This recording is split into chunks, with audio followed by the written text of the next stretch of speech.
Et le Salon de l'agriculture dans notre pays, l'édition 2014, démarre demain sous la présidence du Premier ministre Moussa Mara. Bonsoir, mesdames, messieurs, bienvenue dans ce journal. Le président de la République, Ibrahim Boubacar Keïta, a reçu ce matin en audience une délégation de la communauté internationale dans notre pays, conduite par le représentant spécial du secrétaire général des Nations Unies. Les échanges ont porté sur les derniers développements de la situation sécuritaire dans notre pays. Les diplomates ont rassuré le chef de l'État du soutien inconditionnel de leur organisme respectif, Mohamed Diarra. Le processus de paix et de réconciliation au Mali est suivi de très près par les amis et partenaires du Mali. Les représentants de différents organismes régionaux et sous-régionaux en Afrique et dans le monde, sous la houlette des Nations Unies, l'ont signifié au chef de l'État au cours d'une audience. Les diplomates ont tenu à féliciter de vive voix le président Ibeka pour les initiatives prises ces derniers jours, lesquelles initiatives visent le retour rapide de la sécurité sur l'ensemble du territoire et les interlocuteurs du président Ibeka de lui réaffirmer leur soutien indéfectible. C'était une très bonne discussion avec le comité international, avec le président de la République. Nous avons eu la possibilité d'être reçus par lui et de lui féliciter avec le nouveau gouvernement, de lui rassurer de soutien des Nations Unies, des autres collègues de la communauté internationale pour avancer le développement, la réconciliation et la reconstruction.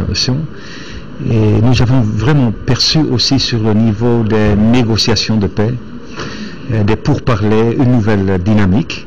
On était vraiment impressionnés par l'important discours du président de la République hier, qui veut prendre à moi lui-même personnellement comme grand homme d'État des négociations. Et je veux dire de ma côté des Nations Unies que nous voyons ça comme extrêmement positif. Incontestablement, le Mali se relève de la crise qui l'a secoué. L'amorce du dialogue inclusif est saluée par les diplomates.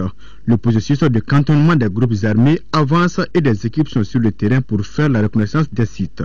Cette dynamique d'échange vise à favoriser l'unité et la cohésion sociale au Mali. Et ce communiqué conjoint du président de la République française, François Hollande, et du président de la République du Mali, Ibrahim Boubacar Keïta, communiqué ainsi libellé. Le président de la République française et le président de la République du Mali annoncent la libération des 5 humanitaires maliens capturés le 8 février dernier par un groupe terroriste. 4 d'entre eux sont des employés du Comité international de la Croix-Rouge. Ils sont en bonne santé. Leur libération s'est effectuée dans le cadre d'une action des forces armées françaises conduite ce matin au nord de Tombouctou. François Hollande et Ibrahim Boubacar Keïta expriment leur soulagement et adressent leurs félicitations aux militaires français qui ont permis aux 5 hommes détenus par les terroristes de recouvrer la liberté. Le président Ibrahim Boubacar Keïta remercie et adresse sa profonde gratitude à son homologue François Hollande pour l'engagement de la France aux côtés du Mali depuis 2013. La France et le Mali demeurent résolument engagés aux côtés d'autres nations dans la lutte contre le terrorisme, le crime organisé et le narcotrafic dans le Sahel. En visite au Sénégal, le président de la République, Ibrahim Boubacar Keïta, a rencontré la forte communauté malienne et naturellement, ce sont les sujets d'intérêt national qui ont été évoqués avec le chef de l'État. La rencontre a été suivie par Amadou Sankaré.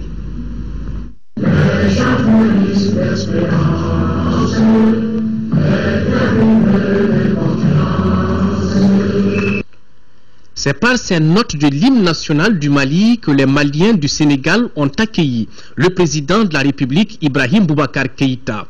Le cadre choisi pour abriter cette rencontre est l'université Cheikh Anta Diop, un haut lieu du donner et du recevoir. Et le premier responsable de cet établissement universitaire ne pouvait qu'être fier. Permettez-moi, Excellence, Monsieur le Président de la République sœur du Mali, de commencer par exprimer notre très grande fierté et notre reconnaissance pour l'insigne honneur qui est fait à notre université, l'université Cheikh Anta Diop de Dakar, de recevoir encore une fois votre Excellence. On comprendra donc aisément que pour exprimer ma joie et ma fierté, je m'autorise une excursion hors des limites de la règle et me hasarde en sollicitant d'avance la mansuétude de tous à vous souhaiter la bienvenue dans une des langues de votre pays et du nôtre, ainsi que la quasi-totalité Logoso. Salut à l'homme, réponse de l'homme. Salut à la femme, réponse de la femme. Le président de la République, qui connaît parfaitement l'UCAD, pour avoir passé une bonne partie de ses études, n'a pas manqué de louer le mérite de cet établissement. Cette maison est pourvoyeuse de lumière, de savoir académique, mais d'un savoir académique intelligent, pas pédant. Tu as dit le Mali de manière si succulente que je suis en peine. Dans le coin et recoin, c'est cela que j'ai appris ici sur les bancs de cette université où j'ai peiné à descendre à l'anabase avec Xénophon. J'ai transpiré en traduisant Thucydide. Lucrèce m'a appris le bonheur de l'amitié, les joies de l'amitié. Cicéron a failli m'entraîner vers le barreau. Pourquoi j'aime cette ville et cette université qui m'ont fait? S'adressant à ses compatriotes sur la situation du pays, le chef de l'État a laissé entendre qu'il reste et restera toujours ouvert au dialogue. Toutefois, certains comportements ne sont pas à tolérer. J'ai dit, on nous presse de négocier, mais nous sommes ouverts au dialogue. Mais négocier avec quel interlocuteur de bonne foi?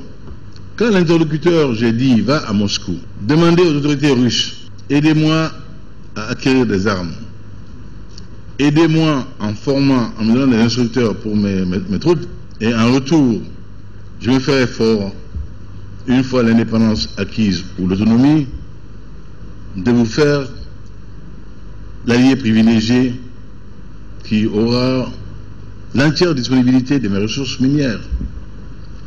Est-ce là le chemin de la paix? Est-ce là quelqu'un qui a la volonté d'aboutir dans le sens que nous avons dit, car nous avons mis une ligne rouge. Nous avons dit tout est négociable, sauf l'intégrité territoriale du Mali. Enfin, le chef de l'État a invité nos compatriotes à se mobiliser autour du Mali pour son développement. Réunion ce matin du comité de suivi des engagements de Bruxelles. Elle avait pour objet de faire le point des promesses de financement faites à Bruxelles pour accompagner notre pays dans son développement. La présente réunion se tient en prélude à celle dite d'évaluation. Les détails, c'est avec Al-Husseini Touré. Autour du Premier ministre, les ministres des départements concernés par le financement des engagements de Bruxelles. Des engagements qui commencent à se concrétiser, même si la plupart des montants ne tombent pas directement dans l'escarcelle de l'État. Pour l'état des lieux par rapport au Mali en termes d'engagement, il y avait toute une série de réformes sur lesquelles on s'était engagé auparavant dans le cadre des programmes d'appui budgétaire général ou sectoriel et dans le cadre du programme de facilité élargie avec le Fonds monétaire. Donc au niveau de Bruxelles, ils ont repris à leur compte tous ces préalables-là de réforme en demandant que le rythme de réforme soit soutenu. Et à ce stade, on peut dire que les clignotants sont au vert parce que récemment, on vient de faire le point à Washington là, par rapport au fonds qui est en fait le baromètre pour tous les partenaires techniques et financiers en matière de qualité de gestion financière et fiscale d'une façon générale. Et dans l'ensemble, on est à jour par rapport à nos engagements en termes de réforme des finances publiques, en termes de transparence dans les dépenses et en termes d'effectivité de la dépense publique. Cette réunion interministérielle a également été l'occasion de faire le point d'exécution des priorités fixées par le gouvernement et annoncer les actions à entreprendre. Au nombre de ces actions, le retour de l'administration et des réfugiés. À la date d'aujourd'hui, nous pouvons dire qu'on est à peu près à 22 500 réfugiés qui sont rentrés au pays d'une manière spontanée.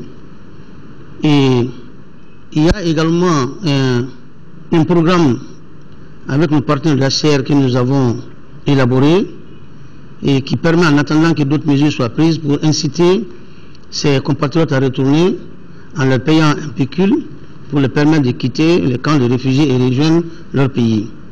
Et ce programme avec la HCR, nous allons le poursuivre pour d'autres pays, le Burkina et la Mauritanie éventuellement. Une commission interministérielle qui a été mise en place il y a environ 3 mois a estimé qu'il fallait envoyer une mission dans ces pays d'accueil, et ces missions qui ont pris contact avec les autorités administratives et politiques de ces pays avaient surtout pour objet de préparer le terrain en vue de la signature des accords tripartites avec tous ces pays-là. Pourquoi ces accords tripartites? D'abord le pays d'accueil, le Mali et le HCR, qui doit définir les modalités d'un retour organisé de ces populations. Et c'est à partir de ces accords que nous serons en mesure de faire un chronogramme et un calendrier détaillé de retour des populations. La réunion du comité de suivi a permis de faire le point d'exécution des engagements de Bruxelles et de bien préparer la prochaine réunion qui se tiendra le 15 mai prochain à Bamako. Le président de l'Assemblée nationale a reçu en audience le chargé d'affaires administratives par intérim de l'ambassade de la République bolivarienne de Venezuela. Il a été question du renforcement de la coopération et de la relance des accords de partenariat entre notre pays et la République bolivarienne. Écoutons Jesus Alberto Garcia au micro de Fatoumata Kone. En el plano de la cooperación.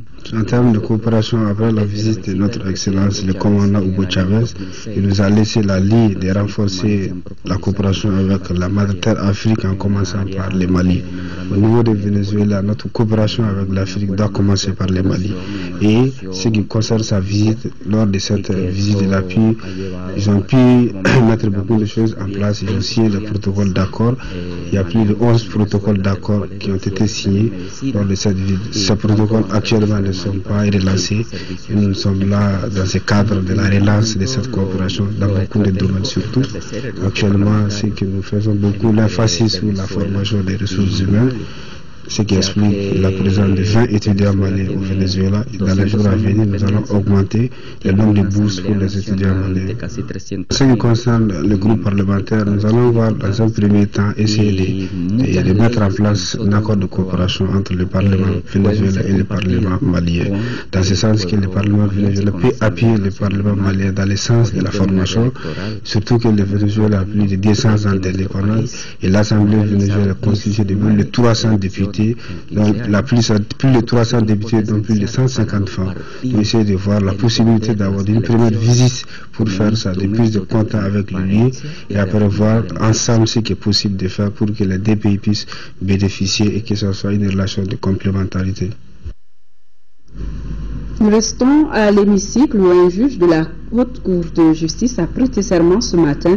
C'était au cours d'une cérémonie solennelle présidée par le président de l'hémicycle en présence des présidents des institutions de la République. Nous aussi secours.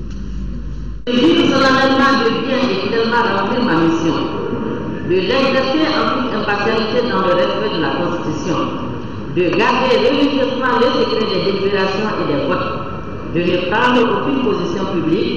Je le jure. C'est après ce serment que le président de l'Assemblée nationale, Issaka Sidibé, a renvoyé Mme Al-Hussouna Malik Touré à l'exercice de ses fonctions.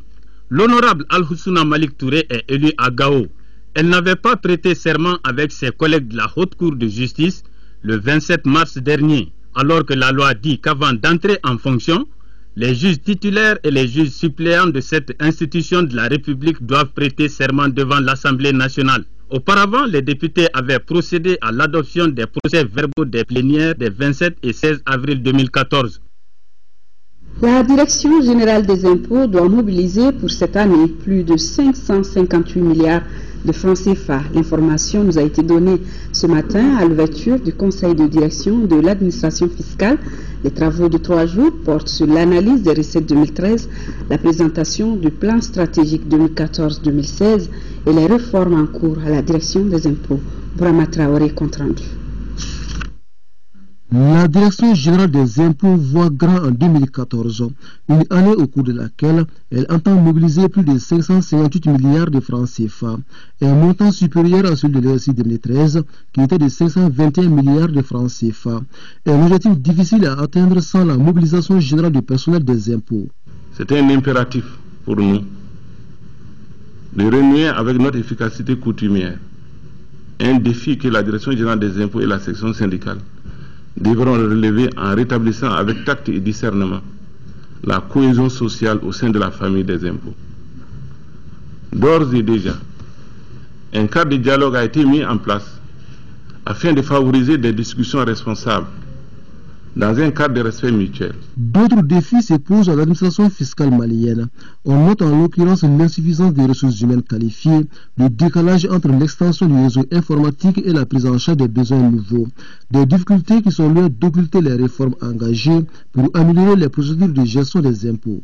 Il s'agit entre autres de la réforme des moyennes entreprises, de la mise en œuvre des mesures préalables à la suppression de la retenue à la source de la TVA, de la gestion informatisée des exonérations fiscales.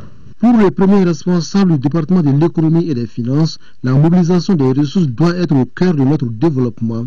Occasion pour Mme Boiré Félicie Soko de saluer l'efficacité et la persévérance du personnel des impôts à améliorer davantage l'assiette fiscale. Je tenais ce matin à saluer vraiment votre professionnalisme, votre contribution au financement du développement économique de ce pays, de la création de cette direction à aujourd'hui. Et je ne doute pas que dans les mois à venir, vous saurez nous prouver davantage de quoi vous êtes capable. Je crois que la façon dont on a terminé l'année 2013, le dernier trimestre en dit long. Et nous avons confiance qu'en fin d'année, nous serons au rendez-vous des recettes telles que nous nous les sommes assignées. En tout cas, ma présence, c'est vous dire que le soutien du ministère de l'économie et des finances ne vous fera pas défaut. La Direction générale des impôts se veut une administration fiscale moderne et efficace, soucieuse de la qualité de gestion et du service à la clientèle. 4e revue sectorielle des transports, elle a réuni tous les acteurs du secteur des transports 2 jours durant. Ils vont échanger et faire le bilan de la mise en œuvre des politiques et stratégies prévues dans les différents domaines des transports. Daouda Sidiki Diarra.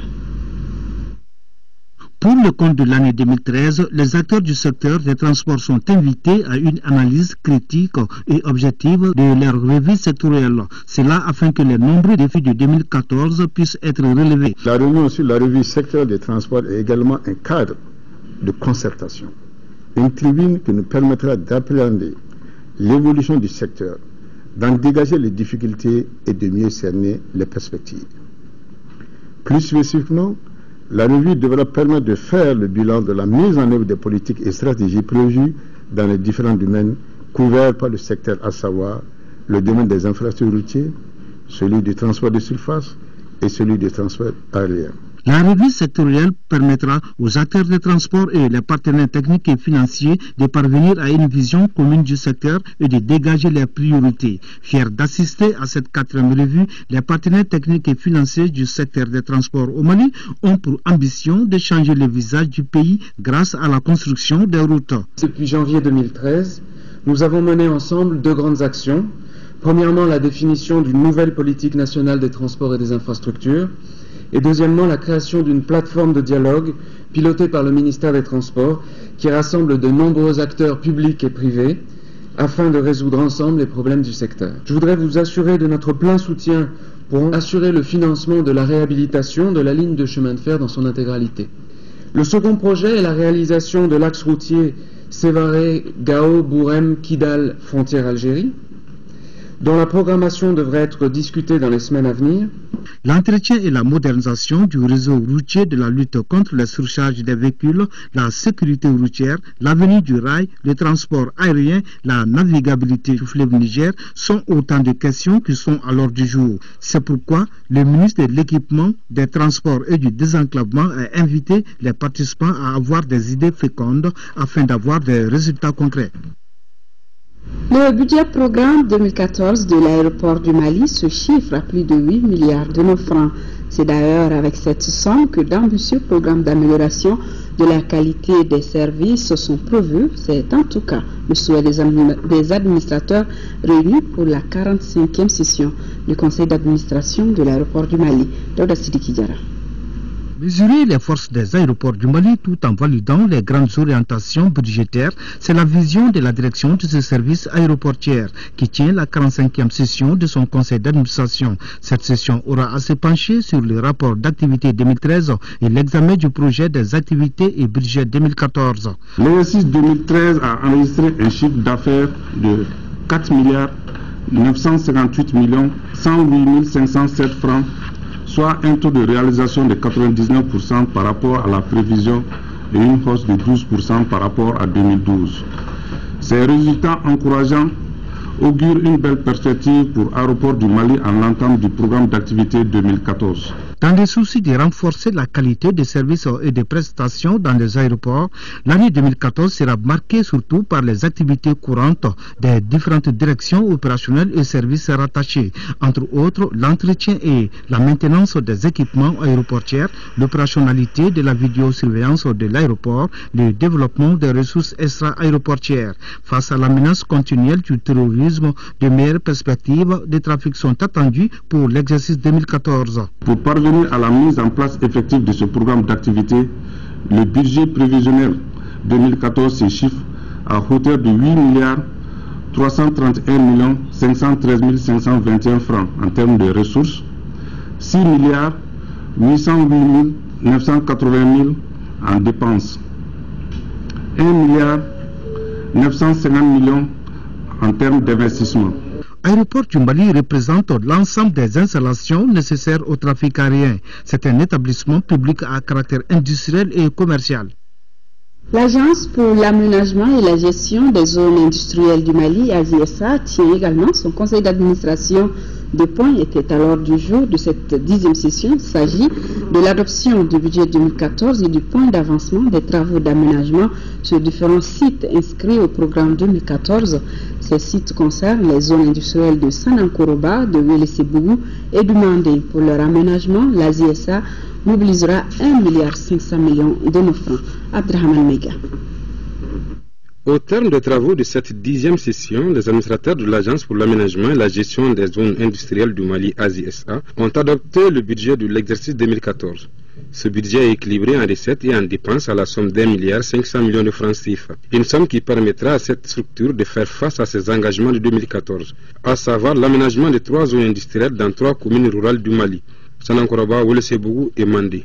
Cette session sera également pour nous l'occasion de passer en revue les activités menées sur le terrain dans le cadre des opérations d'aménagement des zones industrielles retenues au programme. 2014 verra aussi le démarrage des études de faisabilité pour l'aménagement des zones industrielles de 10 localités du pays, Ségou, Kaï, Fana dans la région de Koulikoro et Koudjala dans la région de Sikasso.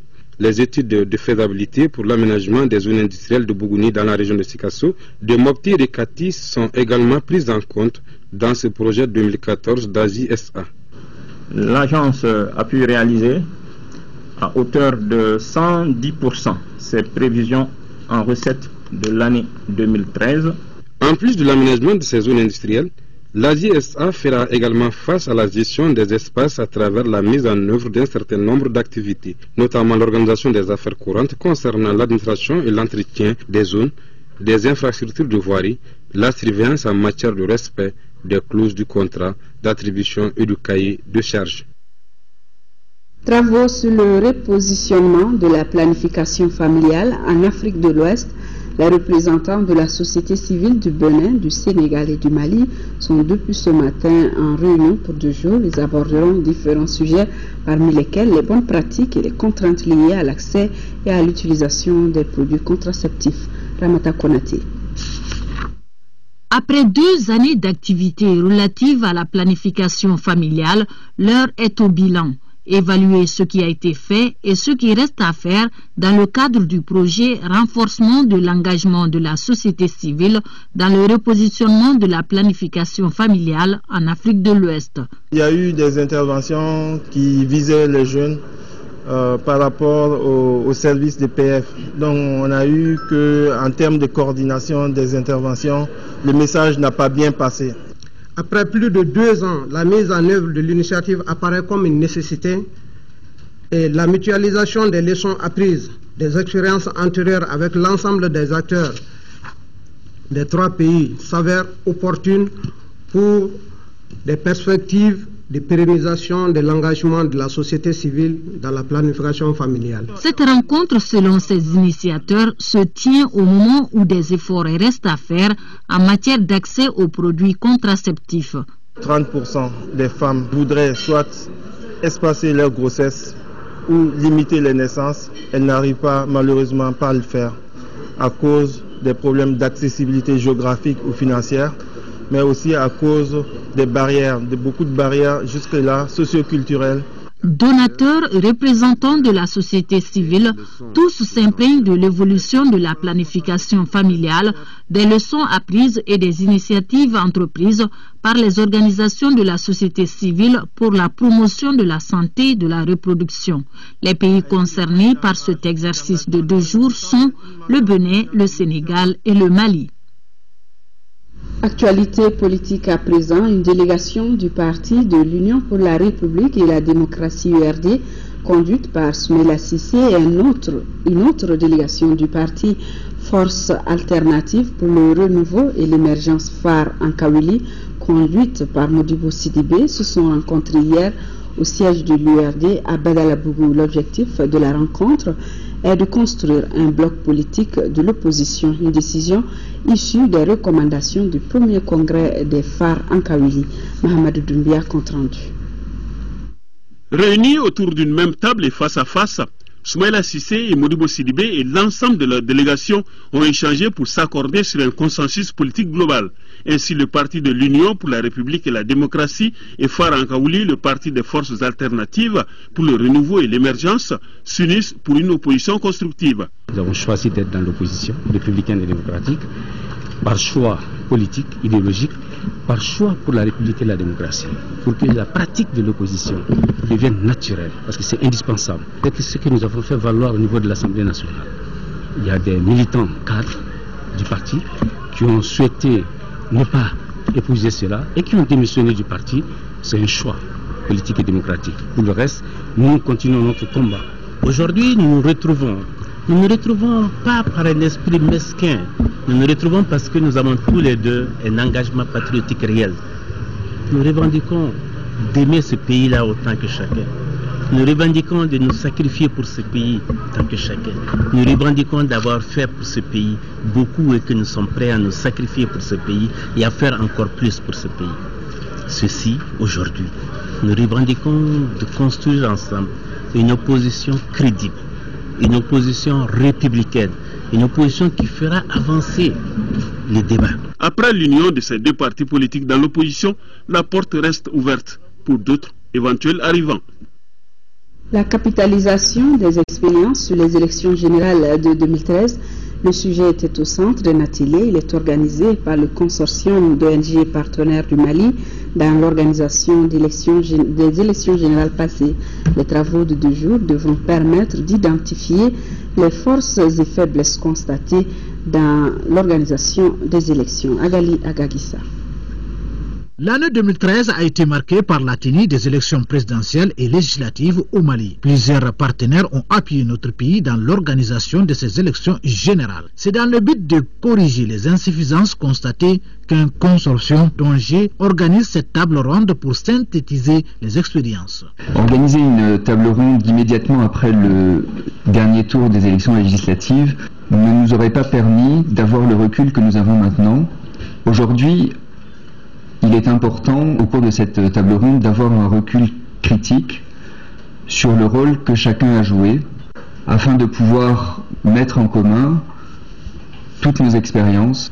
Vos analyses ainsi que les recommandations pertinentes qui sortiront de vos échanges durant ces 2 jours d'activité doivent nous permettre de corriger les insuffisances liées non seulement aux interventions des partenaires techniques et financiers, mais aussi à notre processus électoral et politique dans son ensemble.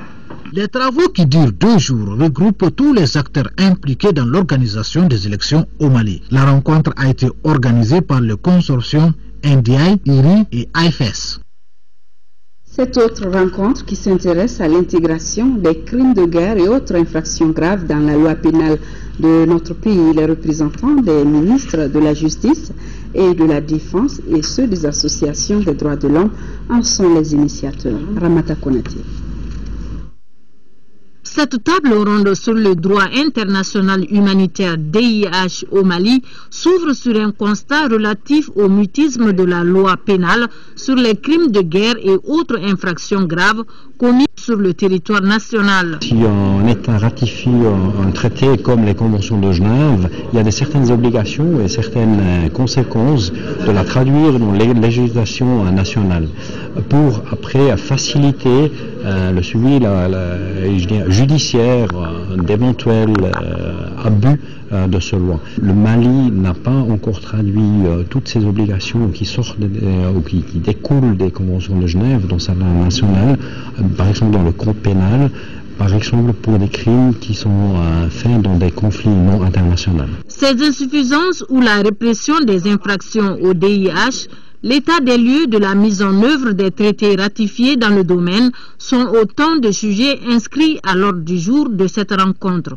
La table ronde qui s'ouvre ce matin à l'initiative du CICR et du département de la justice permettra, j'en suis sûr, de camper le sujet et de faire des propositions pertinentes afin que les lacunes évoquées soient corrigées dans notre arsenal juridique répressif. À l'issue de cette concertation, un mécanisme chargé d'assurer le suivi de la mise en œuvre nationale du droit international humanitaire sera mis en place.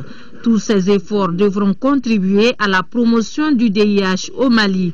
Il s'agit par exemple de faire respecter les règles telles vivre en paix l'un avec l'autre et réprimer les auteurs de crimes contre les populations. Des ministres sur le terrain, le président de la République en réclamait hier seulement, et bien le tout nouveau ministre des Sports a bien compris le message du président pour sa première sortie. Ouseni Amionguindo a rendu visite aux Aigles cadets qui participent au tournoi de football de l'Union des fédérations ouest-africaines. C'est du 19 au 27 avril au Togo. Le ministre leur a rappelé les valeurs des couleurs nationales qui doivent être source de motivation pour tout Malien. Abdul Karim Kaba. Pour sa toute première activité à la tête du département des sports, Ouseni Amionguindo a choisi de se rendre à Kabala où sont logés les Aigles cadets. Les cadets préparent la première édition du tournoi IOFOA de la catégorie qui doit se tenir à Lomé au Togo. Ouseni Amionguindo est venu leur réaffirmer la volonté du gouvernement et les motiver comme il se doit à la veille de chaque grande compétition. Il est bon quand même que les jeunes mouillent le maillot pour le Mali pour que eux aussi en fait contribuent à rehausser une image, en tout cas à donner une image positive au pays, mais aussi qu'ils comprennent que désormais ce gouvernement en tout cas a décidé de récompenser le mérite. L'exemple de l'équipe de basketball féminin, les moins de 16 ans, pour moi c'est un exemple que toute la jeunesse doit suivre. Pour ce tournoi, le Mali est invité. Le coach Baïba et ses poulains sont dans la poule B avec le Niger et le Nigeria. Le premier responsable des sports a saisi cette occasion pour visiter les locaux du centre d'entraînement pour sportifs de haut niveau Ousmane Traoré. Là, le ministre a constaté les problèmes d'eau, d'électricité, entre autres.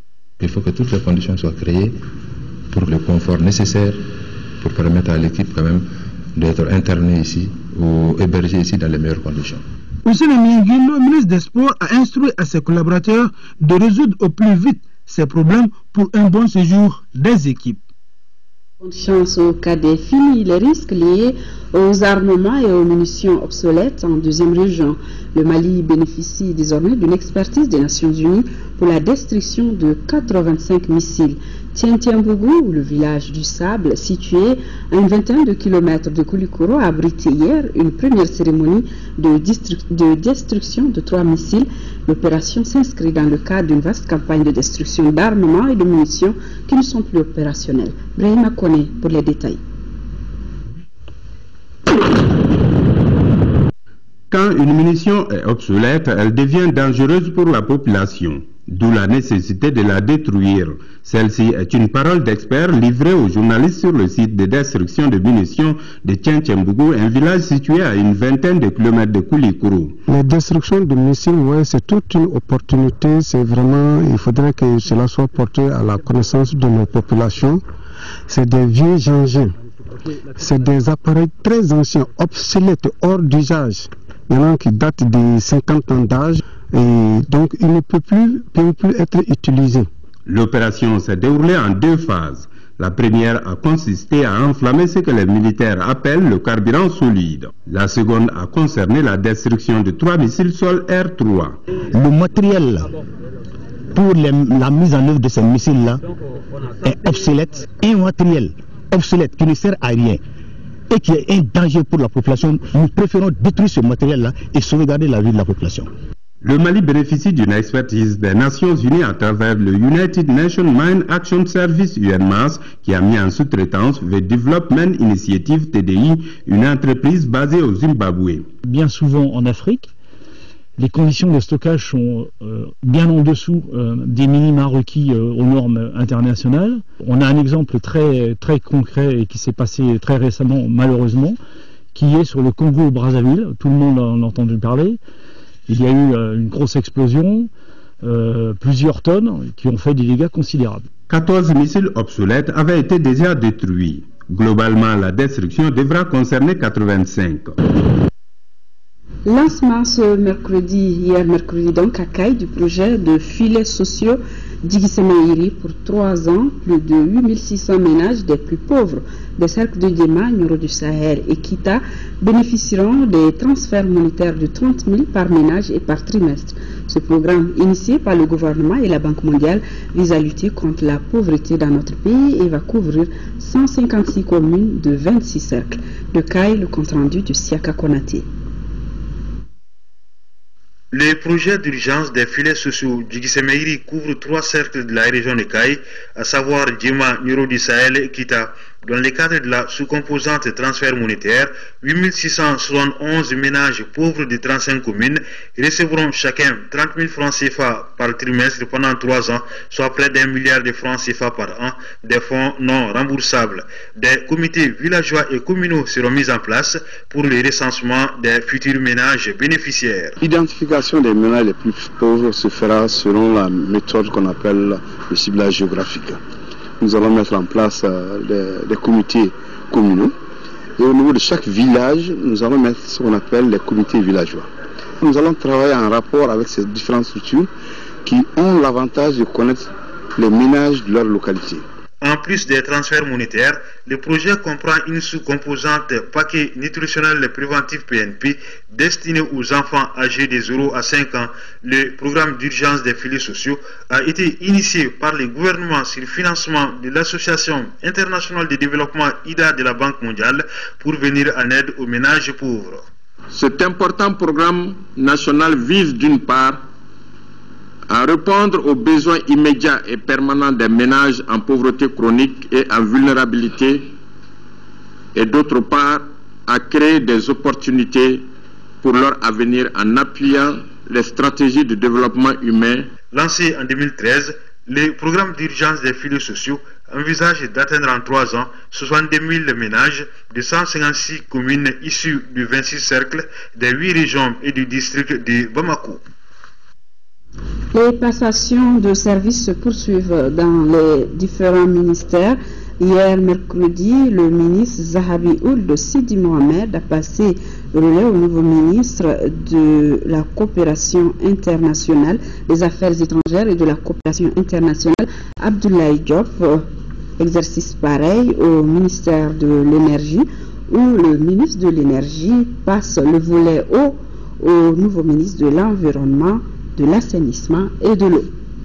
C'est demain que s'ouvre le Salon international de l'agriculture SIAGRI, l'événement organisé par le ministère de l'Agriculture et ses partenaires dont l'APECAM vise à promouvoir les produits agricoles de notre pays. Ibrahima Traoré et Samba Dagamissa. Des orangers à perte de vue, nous sommes sur la route de Koulikoro. Dans cette zone, des centaines d'hectares sont exploités. Quasiment sur toute l'année, des Maliens produisent ici plusieurs milliers de tonnes d'oranges made in Mali. Des fruits qui aujourd'hui ne semblent rien envier à ceux d'ailleurs qui envahissent progressivement le marché malien. Là, je vais vous présenter une variété d'orange qu'on appelle le tangelo. C'est un fruit excellent, juteux. Vous voyez le jus qui sort le vomat. Je vous laisse apprécier, goûter. C'est purement malien. Ces exploitants agricoles sont réunis au sein d'un groupement dénommé GEPAP. Ils sont engagés à faire connaître leurs efforts et surtout à promouvoir les produits locaux. Une promenade dans ces plantations suffit ici pour apprécier l'investissement dans la terre. Le visiteur est particulièrement emporté par la bonne saveur et la coloration naturelle des produits, et cela sans aucun produit chimique. Cet exploitant-là n'utilise pratiquement pas d'engrais. Il utilise la gousse de vache, la fiente de poule, et vous voyez le résultat. Ça, c'est un pied de tangelo qui est garni, qui est actuellement en concurrence avec les oranges de l'étranger, hein, mais qui n'est pas une variété. C'est une production qui n'est pas... Nous ne sommes pas complexés, nous ne sommes pas ébranlés par cette concurrence, parce que nous avons des variétés au Mali qui répondent aux normes sur le plan international. Moi, je fais partir mes oranges, les oranges de mon frère, je les cueille et je les amène en France. Je les envoie à mes amis qui les trouvent très naturels, qui les préfèrent aux autres fruits. Donc, si quelqu'un préfère d'autres fruits à nos fruits, je ne peux qu'en rire. Ces plantations sont suivies par des techniciens agroforestiers. Leur travail consiste essentiellement à traiter, greffer et à fumer les champs. Ils travaillent également dans la vulgarisation de nouvelles variétés d'oranges dans ces plantations. Il y a beaucoup de variétés d'oranges chez nous. Voilà une variété qu'on appelle la variété Tangelo. Elles ont de gros fruits. Et ensuite, voilà la variété Fersel, qui fait intermédiaire entre les clémentines et le Tangelo. Voilà encore une autre variété qu'on appelle la variété japonaise appelée Frémont. Et ensuite, vous avez, comme je vous ai toujours dit, ça c'est une variété orange qui a de coloration verte. Elle va en maturation avec cette couleur-là. Ça ne change pas. Et en plus, voilà une autre variété qui a été tirée dans le Tangelo, qu'on appelle la variété tardive du Tangelo. Ça, c'est le Tangor. Ces paysans de ville s'intéressent aussi à la production de contre-saison. Illustration dans cette plantation de 10 hectares. Ici, les arbres ont une moyenne d'âge de 25 ans. Toutes les productions de cette plantation sont vouées pour la contre-saison, c'est-à-dire juillet, août, septembre, octobre, novembre, décembre 2014. Donc ici, c'est un stade de fructification. Donc ça montre une volonté réelle sur le producteur malien de produire toutes les saisons sur toute l'année. Ce champ est arrosé par un système d'irrigation en acier galvanisé. C'est du matériel tchèque vulgarisé au Mali depuis plus de 30 ans. Un travail pas facile du tout. Nous mettons approximativement ici 2000 litres d'eau du fleuve par cuvette. Pourquoi l'eau du fleuve? Parce que l'eau du fleuve contient naturellement des organismes biologiques qui peuvent servir d'engrais naturel. C'est avec cette eau qu'ils préparent leur production, cette production de contre-saison, sans engrais chimiques. Ces exploitants agricoles sont donc frappés par une forte concurrence sur le marché. Une concurrence qui touche de plus en plus toute la chaîne de production, à l'image de ces dames qui ne vivent que de leur commerce.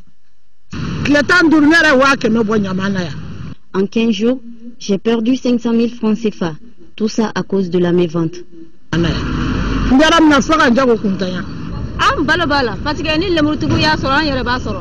Nous vivons de la vente de ces fruits. Si la concurrence frappe les producteurs, ça nous frappe aussi. Ce que nous employons au niveau de l'agriculture, au niveau de l'élevage, au niveau de l'apiculture, ils sont tous là avec leurs femmes, leurs enfants. Leur vie, c'est ça. Les femmes qui se déplacent, qui viennent nous prendre nos produits pour aller les revendre dans le marché, leur vie, c'est ça. Elles payent leurs enfants, les études, les médicaments, tout. Tout sort de cette terre. Pas seulement chez moi, mais c'est pareil partout. L'élevage, c'est pareil. Les chauffeurs de Sotrama qui viennent ramasser leurs produits pour les livrer dans le marché, mais eux aussi, leur gagne-pain. Mais c'est pareil. Donc, il y a plein de gens autour de nous qui gagnent leur vie dans ça. Donc, si c'est gâté pour nous, c'est gâté pour tout le monde. C'est gâté pour tout le monde. Ce que nous voulons, nous sommes rien du tout. Mais nous avons besoin de soutien. Nous demandons à ceux qui sont devant la scène politique. Aujourd'hui, nous leur demandons de nous soutenir. Nous avons besoin de leur soutien. Nous avons besoin qu'ils nous viennent en aide parce que notre vie dépend de ça. Ces exploitants agricoles sont convaincus que la terre ne ment pas, mais au Mali, de gros efforts restent à faire dans le soutien et l'assistance technique du secteur de l'agriculture, un accompagnement qui pourrait rassurer et encourager les jeunes du pays à s'engager dans le domaine. Pêche collective en 5e région, c'est la mare Samadebo dans la commune rurale de Konna qui a accueilli l'événement organisé par Care International Mali. À travers le volet pêche, l'activité a regroupé environ 10 000 participants venus de toutes les contrées et, tenez-vous bien, 30 000 kg de poissons ont été collectés, cela grâce aux infrastructures et ouvrages réalisés dans la plaine de Feyebogo. Reportage de Mahamar Ibrahim Touré. 11h à Sama, village de la commune rurale de Konna. La fatia est le coup d'envoi par les vieux Ngurma Diara donne le ton à la pêche collective dans la mare de Sama. Care a eu à aménager des plaines à travers lesquelles il y a un certain nombre de mares. Donc voici une aujourd'hui. Donc l'important pour nous, c'est d'organiser des pêches collectives pour voir réellement quel a été l'impact des ouvrages implantés à travers ces mares. 1000 hectares de plaines ont été aménagés par Care International Mali à travers la réalisation d'ouvrages et de digues de ceinture pour régler l'entrée et la sortie de l'eau. Les grilles à poissons permettront de récolter les poissons qui continuent leur croissance jusqu'en avril. L'objectif, c'était plutôt la production risicole. On a pu aménager la plaine de telle sorte que le volet pêche puisse apparaître là-dedans, c'est-à-dire en installant des grilles à poissons. L'aménagement de la plaine par Care a permis d'observer son impact positif dans les domaines de l'élevage et de la pêche.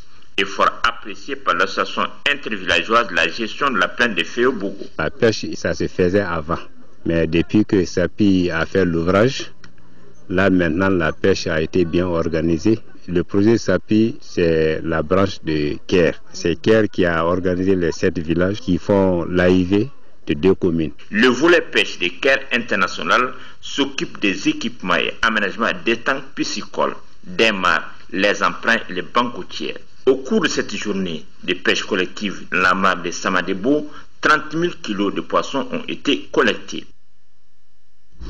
Page noire de cette édition, l'épouse du président Modibo Keïta a été accompagnée cet après-midi à sa dernière demeure. Keïta, Mariam Travelé, décédée lundi dernier, a eu droit à des funérailles nationales. Tissira Dambélé.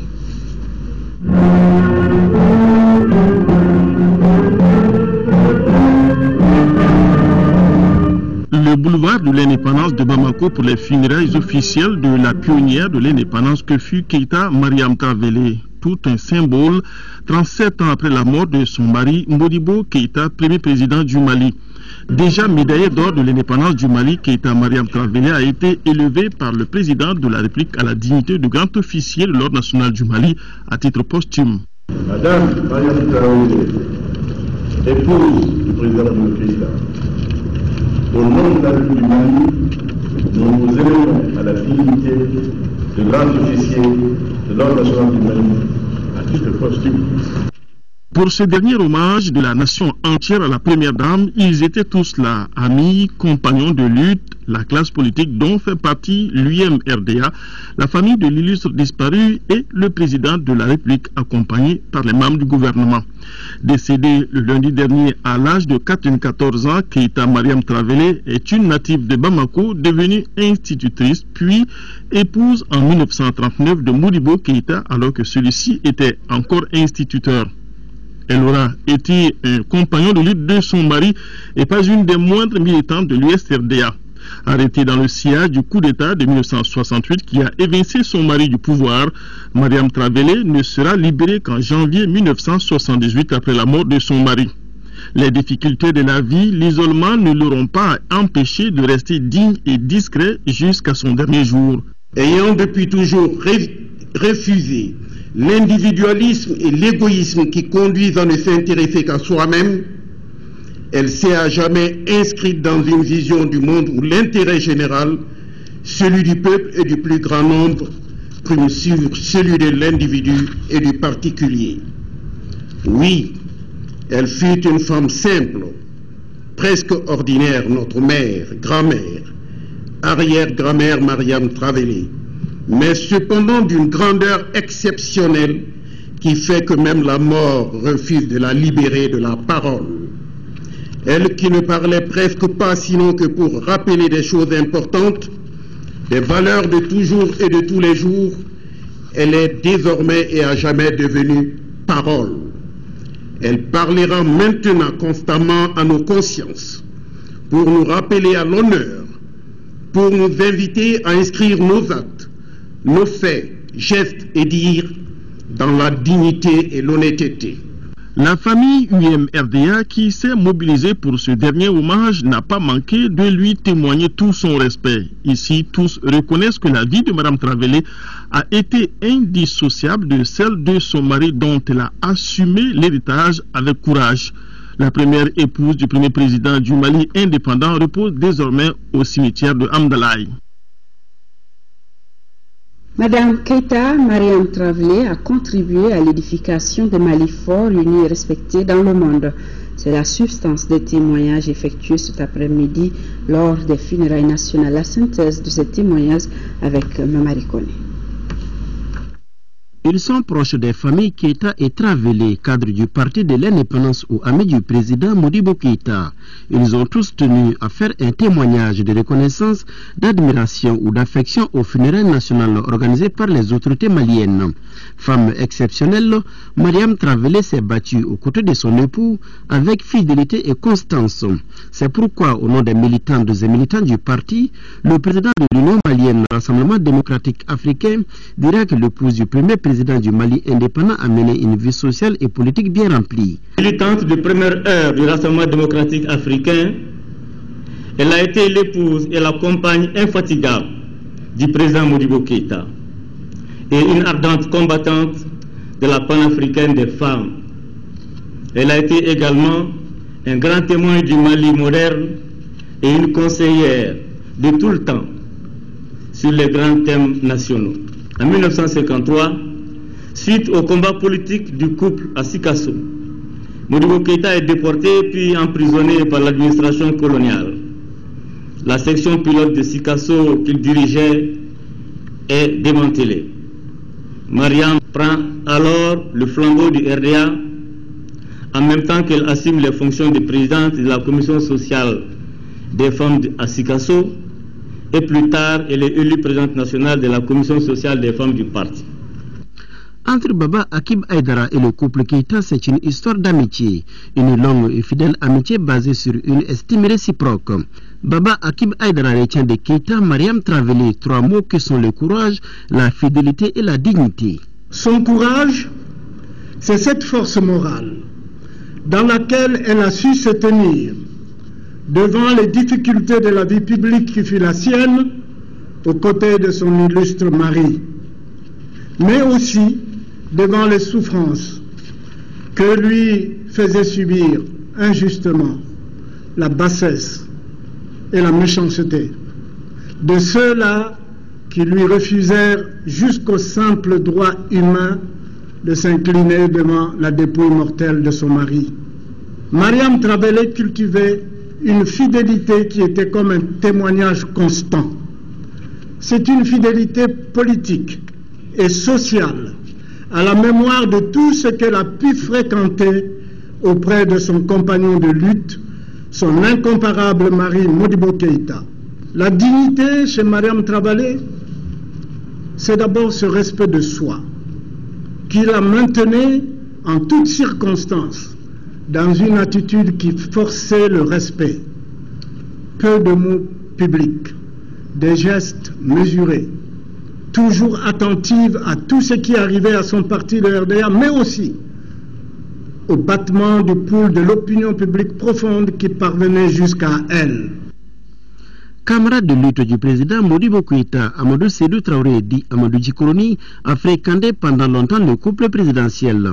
Il apprécie la discrétion, la droiture et le patriotisme de celle qui vient de nous quitter. Au fur et à mesure des victoires du parti, le couple vécu à Bamako, à Paris et Dakar, Madame Traoré resta comme avant, modeste, avec une élégance naturelle, attentive à son entourage, aux amis et parents.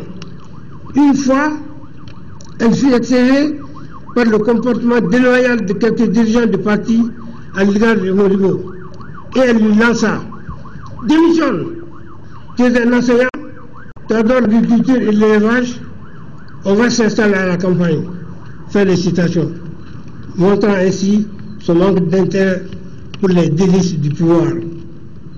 Madame Modibo n'enfanta pas, mais tout le monde s'accorde à reconnaître l'intensité et la sincérité de ses sentiments d'affection pour les nombreux neveux, nièces qu'elle éleva dans l'amour du travail, le courage devant les difficultés et la modestie pieuse du bon musulman. Un autre témoin de la vie du couple présidentiel, c'est Youssouf Traoré. Pour le président des sages de l'UMRDA, Mariam Traoré est un symbole et une femme modèle.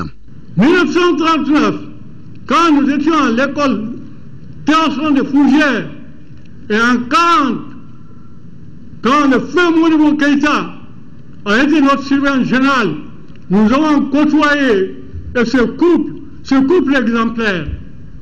C'est une noix de cola, comme deux cotylédons, Mariam et Modibo. Aujourd'hui, et nous pouvons dire que le feu Modibo peut dormir tranquille, réhabilité par son épouse fidèle. Nous l'avons abordé depuis 1939. Nous avons fait la lutte anticoloniale et nous avons fait la lutte politique.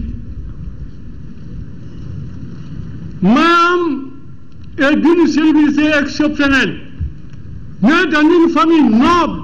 Le peuple malien rend ainsi hommage à une femme qui s'est beaucoup battue pour la liberté, l'unité nationale et le bien-être tout court du Malien. Et ce communiqué de condoléances du comité exécutif central du parti ELEMA qui s'incline devant la mémoire de Keïta Mariam Traoré, ancienne première dame du Mali.